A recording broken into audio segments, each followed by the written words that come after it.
Здраво! Во овој видео ќе зборувам за тоа како се пресметува компатибилност на две дати, или поедноставно кажано, дали две лица се еден за друг или не, според нивната дата на раѓање. Генерално, целата компатибилност се пресметува врз основа на три критериуми. Под број 1 според месечината и најбитниот критериум, под број 2 хемија, елементи како ментална и физичка приличност, разбирање и сложување меѓу нив, чувството на сродна душа и така натаму.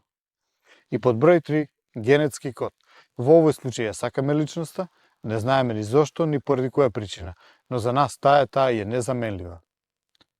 А што е уште позанимливо, и таа личност можно да е и незгоден карактер и воопшто да не е физички прилична. Но сепак, овој критериум е најсилен и обично тој одлучува кога станува збор за избор на партнер. Постои уште еден фактор, на кој не спаѓа во овие три основни и главни критериуми, а тоа е фактор X. Фактор во кој одделно, лице по лице се пресметува дали овие две лица воопшто се способни за добар однос. Затоа што ако едно од овие две лица не е способно за добар однос, тогаш добар однос нема ни да постои. Но во овој видео ќе зборувам за критериумот под број 1, воедно за многумина и одлучувачкиот критериум, компатибилност според месечините. И тоа што ќе се случи ако според ова сте компатибилни, тогаш супер, и што ако според ова не сте компатибилни, тогаш што може да очекувате и со какви потешкоти ќе се среќавате. Прво што ќе направам сега ќе објаснам што е тоа месечин и месечев знак. А потоа ќе зборувам за тоа што се случува ако сте компатибилни и што ако не. И трето, како се пресметува компатибилноста. Ќе направам да биде многу лесно со тоа што ќе покажам табела и според таа табела сами ќе можете да пресметите дали сте компатибилни или не. Тогаш да започнеме со месечината. Месечината или месечевиот знак се нашите емоции, нашиот мисловен процес, нашиот начин на размислување, нашата имагинација. Тоа сме ние кои сме сами и размислуваме. Ако сонцето или нашиот главен хороскопски знак ја представува нашата надворешност, тогаш месечината ја представува нашата внатрешност.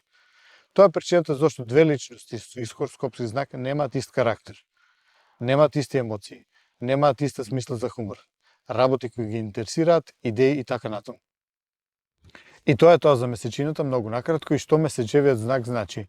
А сега ќе се обидам да објаснам што е тоа добра компатибилност, а што не, на едноставен начин. Добра компатибилност кога машкото, односно машката месечина води, а женската следи. А лоша компатибилност кога женската месечина води, а машката следи. И тоа е тоа. А која месечина води, а која следи, може да се дознае само преку пресметувањето или табелата што ќе ви ја покажам. За жал, која месечина води, а која следи, не може да се смени. И тука е проблемот. Сега, кога машката месечина води, супер, се оди многу полесно. Тогаш машкото е иницијатор на се. Машкото прво доаѓа до проблемот, ако го има, и до решението. И како пар, тој прв се среќава со иднината. Тој ќе биде првиот планер. Додека ако е обратно, и ако женската месечина води, тогаш улогите се заменети. И тогаш таа е таа која ќе мора да биде иницијатор на се. Тогаш таа е таа која прва ќе размислува за се. Која најчесто ќе решава проблемите, биде лидер и води. А сигурно се прашувате каде е тој тогаш. Тој за жал ќе изгледа како да не е дел од оваа врска. Тој секогаш ќе биде нерасположен и неспремен за било што. Затоа што, според месечините, тој следи. Тој секогаш ќе е чекор наназад. Ако за женското, например, е понеделник, за него секогаш ќе е недела. Тој ќе се чувствува како да е приморан да слуша и служи.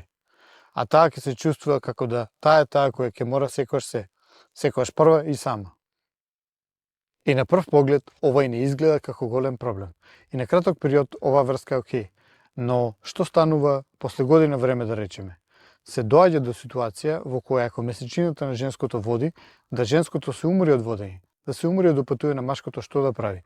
Не дека машкото не знае што да прави, или нема идеи, или не ги решава проблемите.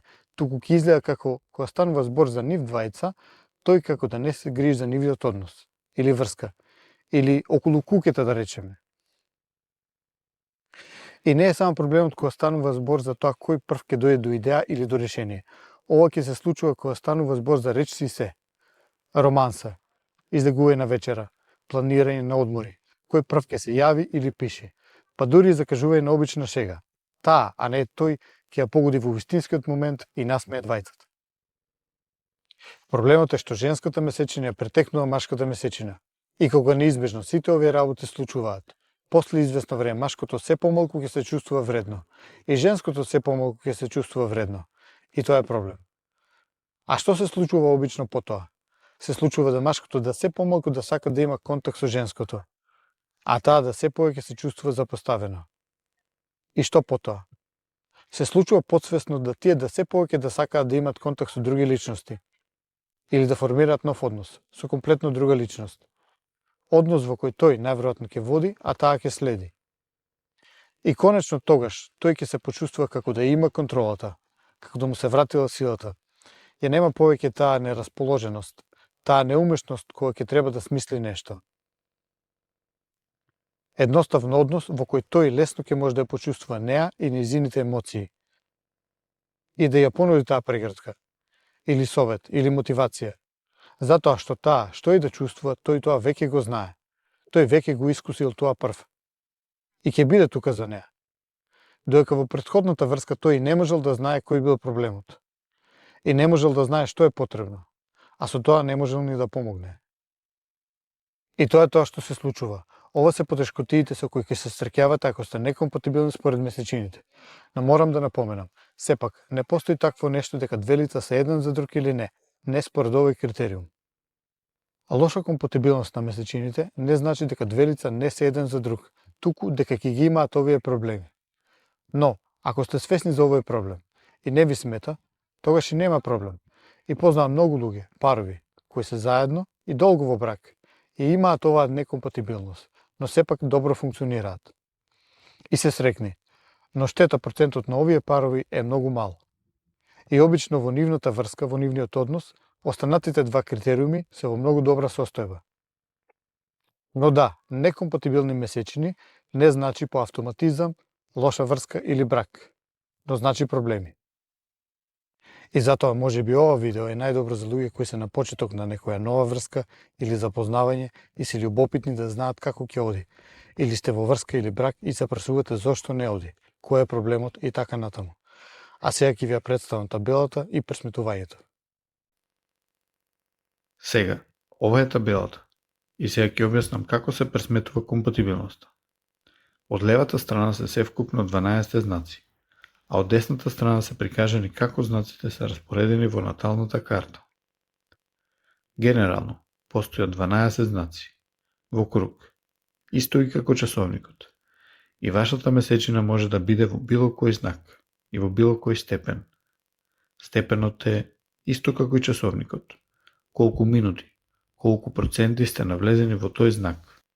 Сега, ако сакаме да ја дознаеме компатибилноста, треба прво да дознаеме во кој знак се двете месечини, на машкото и на женското, и кое е растојанието меѓу тие две месечини, односно колку знаци се оддалечени меѓу нив.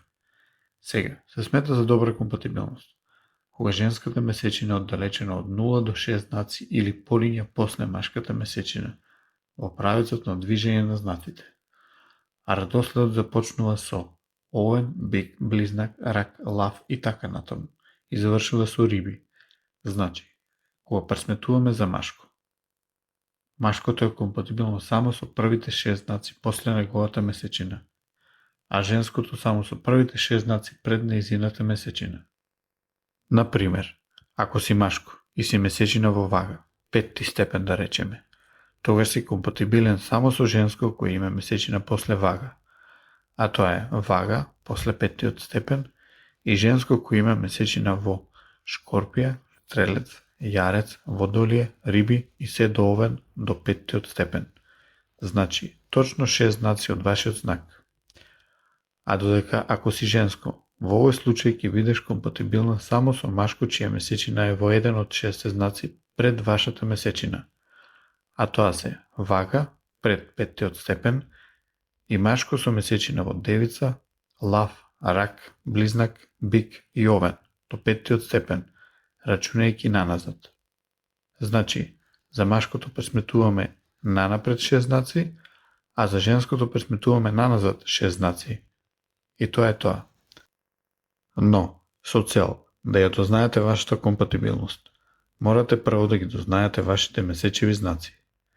А тоа може да го направите со тоа што ќе напишете месечина знак калкулатор на било кој пребарувач, на Google, например, и најдете страна, а ги има многу, внесете дати на раѓање и ќе ви ги покаже вашите месечеви знаци. Сега, тоа беше се и толку во овој видео за компатибилноста според месечините, а во наредните видеа ќе зборувам за останатите два дела од целата постапка и видеа во кои ќе ви покажам едноставни техники со кои не само што ќе може да дознаете дали сте компатибилни, дали го имате кодот, клучот што ви недостасува на другата личност, туку и колку долго вашата врска или брак ќе трае. Дали имате потенцијална иднина заедно или не. И сето тоа може да се види користејќи едноставни астролошки техники кои ќе ви ги покажам. А воедно ќе имам и видео во кој ќе зборувам за тоа како се пресметува дали и колку едно лице е способно за добар однос. А воедно и колку ќе има среќа во наводници во љубовниот живот, врз основа на неговата дата на раѓање, односно натална карта. Поздрав и